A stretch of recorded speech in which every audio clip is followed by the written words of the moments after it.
আজকে আমি আপনাদেরকে চিকেন টেংরি কাবাব বানিয়ে দেখাবো। খুবই সহজভাবে, একদম রেস্টুরেন্টের মতোই হবে, টেস্টি। সাথে গ্রিন চাটনির রেসিপিটা আমি শেয়ার করব। তো দেখুন কিভাবে বানাই। এই রেসিপিটা খুবই সহজ পদ্ধতিতে বানিয়ে রেখেছি, ঘরে অবশ্যই একবার ট্রাই করবেন। তো প্রথমেই দেখুন 3 পিস লেগ পিস নিয়ে নিয়েছি আমি এখানে চিকেনের। প্রথমে আমি এটাতে লেবুর রস দিয়ে দিচ্ছি। আর এই চিকেনটা আমি 2 বার ম্যারিনেশন করব। তো প্রথম ম্যারিনেশনটা আমি করছি। প্রথমে দিয়ে দিলাম লেবুর রস, তারপরে দিয়ে দিচ্ছি হলুদ গুঁড়ো, দিয়ে দেবো স্বাদ অনুসারে লবণ, আর দিয়ে দিচ্ছি একটু গোলমরিচ গুঁড়ো। এই ম্যারিনেশনটা করে আমি 20 মিনিট মতো এটাকে রেস্টে রেখে দেবো, তারপরে এটার ফ্রাই করব। আর এই কাবাবগুলো রেস্টুরেন্টে বসে খেতে গেলে সত্যি খুব বেশি এক্সপেন্সিভ হয়ে যায়। তো অবশ্যই একবার ঘরে এরকম সিম্পলভাবে বানিয়ে দেখবেন, দারুণ টেস্টি হয়। তারপরে দেখুন একটা ফ্রাই প্যানে তেল দিয়ে দিয়েছি, এখানে আমি সাদা তেল ইউজ করেছি। তারপরে একটা একটা করে লেগ পিস আমি দিয়ে দিলাম, দিয়ে ঢাকা দিয়ে এটা আমি 4 মিনিট অন্তর অন্তর উল্টে পাল্টে ভেজে নেব। তো দেখুন 4 মিনিট হয়ে গেছে। তারপরে আবারও একটু এপিট ওপিট উল্টে দিচ্ছি, দিয়ে একটু লো ফ্লেমে ফ্রাই করে নিচ্ছি।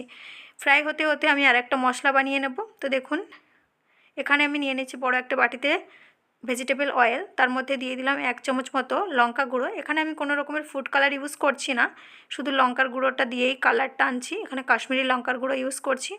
তেলের মধ্যে লঙ্কার গুঁড়োটা দিয়ে এইভাবে একটু গুলে নিতে হবে, যাতে কালারটা ভালোভাবে আসে। আর এই টক দইটা আমি একটা কাপড়ে ভালো করে বেঁধে ঝুলিয়ে রেখেছিলাম, যাতে এক্সট্রা যে জলটা সেটা বেরিয়ে যায়, সেটাই দিলাম। তারপরে দিয়ে দিলাম কাসুরি মেথি, দিয়ে দিচ্ছি জিরে আর ধনে গুঁড়ো, দিয়ে দিলাম গরম মশলা, 1 চামচ মতো দিয়ে দিচ্ছি আদা রসুনের পেস্ট। তারপরে আমি এর মধ্যে দিয়ে দিচ্ছি একটু কুচি করে রাখা কাঁচা লঙ্কা আর ফ্রেশ ধনেপাতা কুচি, দিয়ে ভালো করে মশলাটাকে এইভাবে মাখিয়ে নিতে হবে। তো দেখুন আমার কাবাবের মশলাটা রেডি হয়ে গেছে, আর এদিক থেকে আমার চিকেনটাও ফ্রাই করা হয়ে গেছে। এবার এই ফ্রাই চিকেনটাই আমি আবারও সেকেন্ড বার ম্যারিনেট করব। আর এইভাবে ঢাকা দিয়ে করলে একটা স্মোকি ফ্লেভারও চলে আসে। আমি এই চিকেনটা একটু ঢাকা দিয়ে করেছি, যাতে একটু ধোয়া ধোয়া গন্ধ আসে। তো দেখুন এইভাবে মশলাটা ভালো করে গায়ে মেখে নিতে হবে। তো দেখুন ম্যারিনেশনটা আমার কমপ্লিট হয়ে গেছে। এই চিকেন ম্যারিনেট করে আমি 20 মিনিট মতো এরকম রেস্টেই রেখে দেব। তো দেখুন 20 মিনিট হয়ে গেছে। এবার ওই তেলের আরও একটু তেলটা আমি কমিয়ে রেখেছিলাম, সেই সময় আমি একটু বেশি করে তেল দিয়ে ফ্রাই করেছি। এবার একটু অল্প তেলে ফ্রাই করব। তারপরে দেখুন ফ্লেমটা ধরিয়ে দিয়েছি, গ্যাসের ফ্লেমটা, আর উপর থেকে একটু কাঁচা লঙ্কা ধনেপাতা কুচি ছিটিয়ে দিয়েছি, এতে ফ্লেভারটা ভালো আসবে। আর এইভাবে মশলাটা দেখুন আমি চামচ দিয়ে গায়ে তুলে তুলে দিচ্ছি, আর লো ফ্লেমে এটাকে আমার ফ্রাই করে নিতে হবে।